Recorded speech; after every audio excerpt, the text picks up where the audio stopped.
अगदी जलद व अचूक बातम्यांसाठी पाहत रहा महामीडिया 24 सदैव तत्पर। नेहमी दारू पिऊन घरात धिंगाणा घालणाऱ्या मुलाच्या त्रासाला कंटाळून पित्यानेच मुलावर चाकूने हल्ला करून त्याचा खून केल्याची धक्कादायक घटना विक्रमनगर परिसरात घडली आहे। या प्रकरणी राजारामपुरी पोलिसांनी वडील गफूर सुलतान पठाण याला अटक केली असून न्यायालयाने त्याला 3 दिवसांची पोलीस कोठडी सुनावली आहे।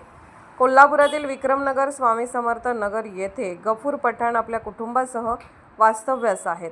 त्यांचा मुलगा जुनैद पठाण याला दारूचे व्यसन होते। सोमवारी रात्री जुनैद मद्यधुंद अवस्थेत घरी आला आणि त्याने घरातील सदस्यांना अरवाच्या भाषेत शिवीगाळ करण्यास सुरुवात केली। वादाचे रूपांतर हाणामारीत झाले आणि जुनैद आपल्या वडिलांच्या अंगावर धावून गेला। एवढी संतापाच्या भरात गफूर पठाण याने जवळच असलेल्या काकडी कापण्याच्या चाकूने जुनैदवर वार केले। यात जुनैद गंभीर जखमी झाला। मुलाची प्रकृती खालावल्याचे पाहून गफूर पठाण यांनीच त्याला तातडीने CPR रुग्णालयात दाखल केले। मात्र पोलिसांना माहिती देताना मिरवणुकीत काहीतरी लागल्यामुळे जुनैद जखमी झाला आहे असे सांगून दिशाभूल करण्याचा प्रयत्न केला। उपचारादरम्यान मध्यरात्री जुनैदचा मृत्यू झाला। गफूर पठाण याच्या बोलण्यातील विसंगती पाहून पोलिसांना संशय आला।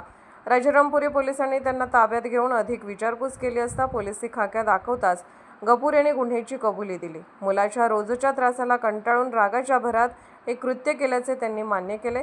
राजारामपुरी पोलीस ठाण्याचे पोलीस निरीक्षक सतीश होडकर यांच्या मार्गदर्शनाखाली सहाय्यक पोलीस निरीक्षक रणजित पाटील या प्रकरणाचा अधिक तपास करत आहेत। तर मग चला सबस्क्राईब करायला विसरू नका महामीडिया 24 न्यूज चॅनलला। महामीडिया 24 सदैव तत्पर।